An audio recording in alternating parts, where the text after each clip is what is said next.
Hello there. Yes, it is time for me to review this. I've got a few in mind or in line to do. Enfys Nest is going to be coming up soon if you want to check that out. But I have been waiting to review this, waiting for the right time, and there's no better time than tonight. Just because I've finished watching Solo. I watched half of it yesterday, and it was late, so I stopped. And then I've watched the rest of it tonight, and which reminds me, I just want to say I've got a few other videos coming up. I'm going to do another wall video soon, but also I'm going to do a special episode where I'm going to rank Star Wars movies in order from worst, or my opinion, worst to best. I've never done a video like that before. I've been quite frightened of doing it because, you know, everyone has different opinions on these things, and you just got to be honest, haven't you? Just speak your mind. But the thing is, when I do it, I'm going to do two different videos. Number one will be how I put them in order of best to worst in relation to how I felt when I left the cinema, my first time viewing of it. And then I'm also going to do a separate video for best to worst Star Wars films ranked in order of appreciation now. Because some films can blow you away in the cinema, and then when you sort of study them and watch them again and again, you think, it's sort of like, it pales. Whereas some can improve. Phantom Menace would be one that sort of has changed. Like when I first saw that in the cinema, that was way before the internet was really kind of kicking into gear where people analyse things. And I was a lot younger. I was 18 years old when the Phantom Menace came out. So I was still a kid, effectively. But, you know, there's a lot of issues in the film. You know, there's certain things that are very cringy or whatever. And a lot of people hate the film. I don't hate it. But anyway, going back to this film, when I saw it in the cinema, I didn't leave disappointed. I wasn't as blown away as Rogue One. I went to see it, and everyone was quite shell-shocked, or I was anyway, after The Last Jedi. Anyway, in that whole period, I wasn't really up for watching another Star Wars film so soon. But I went to see it, and I thought, yeah, it was just pretty much, there it was. But I tell you something, this film is getting better and better every time I see it. If you haven't seen Solo, do go and see it. I'm sure most of you have. But I know you all have. I just know some people who don't, you see. Some guy at work, some friends of mine, my nephew, who I'm going to watch it with at the weekend. It'd be interesting to see what he thinks of it, really, because I think that there's quite a lot of adult humour in this, and I think it's more really for adult people like myself, or people of my age who saw the original trilogy when they were kids. So, anyway, we'll see. But anyway, waffling on there, keep tuned for that. I'm going to do that soon. I'm going to look forward to doing that. It's going to be a long episode. I'll make it an episode of The Wretched Hive, because I've got a lot to say on that. Speaking of having a lot to say, I'm going to shut up now and get down to business. So I'm going to review this now. It's time to open this. I've just seen Solo. Let's do it. Stay tuned. Alright, let's do this then. So here is, first, before I open it, good close-up look at the front of the card. It's a nice card. I love that Millennium Falcon cockpit in the top left there. That's nice. And here's the figure in the bubble.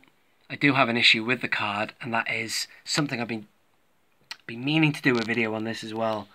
I want to talk about it in a bit more detail in another video, but a lot of these new vintage cards look really fake. Like, I don't know. They've either been photoshopped so much they've started to look like CGI characters, but I don't know. There's answers to that as well, because I think that it's because these films have only just come out, and you've got to look at it from the point of view of Hasbro Kenner, the fact that they, you know, have to deal with what Lucasfilm can provide them. So that's fair enough, but still, as a collector myself, I don't really like images that look like that because they just don't look real, and vintage cards were just famous. One of the reasons I love it is because of the fact it's like a snapshot from the movie, like this, you know, that's real. And then look at this Rey here. See, she's just almost too perfect.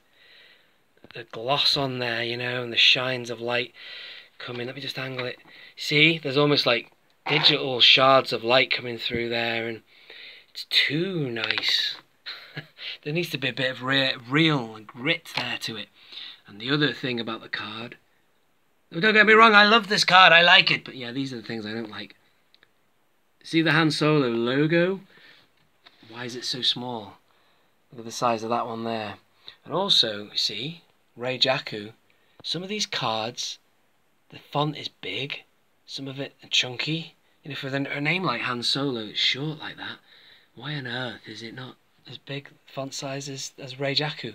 I know that when they've got lots to fill in there, like especially when they're the European cards, yes, they have to use a small font, but I don't understand why that's happened. But anyway, there you go, it's happened. It's too late now, they can't take them back and change them.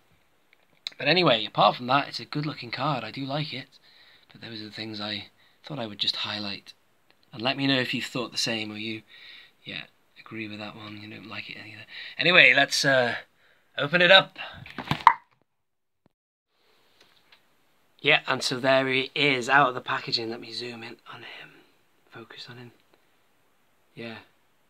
I've just got him in that pose there. I'm making use of the hinged wrist for that one. I quite like that. I was going to put him in the classic Han Solo stance, you know. Something like that. But I didn't bother. Can you see? I didn't bother. I just had that, basically. I've just had a bit of trouble with the articulation of the legs. Quite stiff, quite interesting. I will show you the articulation in a minute. But it's a great figure, great character. The guy who played him, I've said this before, and I'm going to say it again. He was really good. He did a good job. What a hard job to do. You know, be Han Solo. It could have been spectacularly bad, but he did a good job. So he deserves tremendous amounts of credit for doing that. Do you know what? I'm going to keep him there. And we're just going to go in for a little ride there. Spinning the other way now. So yeah, really good. I like that pose. Just with the blaster in his hand there. Lovely jacket as well. Great design in the film. He's got the classic red stripe Solo pants. O.O.K. figure stand there. Yeah, really nice. Oh, ignore that. Yeah, he's pretty cool. Facial sculpt, does it look like Alden Ehrenreich or whatever his name is? I don't know. But yeah, it's good enough, isn't it? Really nice. So if I put this back here, I can show you the articulation.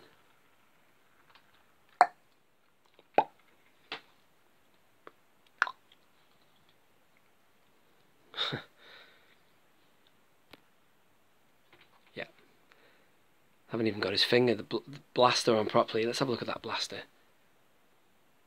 Nice wooden handle. Yeah, so these legs have got like a swivel here.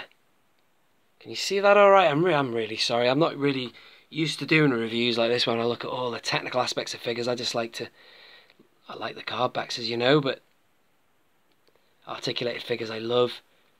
There's a swivel there. There's also ball jointed hips, but they're not the greatest. I couldn't actually get the legs to go back in. And then there's a lovely ball joint on the knees and ankles. Hinge on the wrist, like I mentioned before there. And then ball joints on the elbows and shoulders. Ball jointed head, of course. So you do the math. How many points of articulation is that?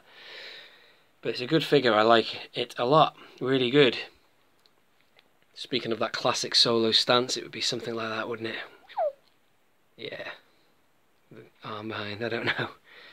He'd look cool with a Chewbacca. So it's really good. Like it. I do like it. Like the Can I just remind you people, it's been a long day. I'm really tired and I can't even speak. I'm having trouble getting the words out. But yeah, I'm really happy with it. I'm glad I've opened it. Stay tuned for Enfys Nest. That'll be coming soon. This has been Only One Kenobi and Han Solo. I'm a flyer, a driver. I'm a pilot. Best in the galaxy. Out.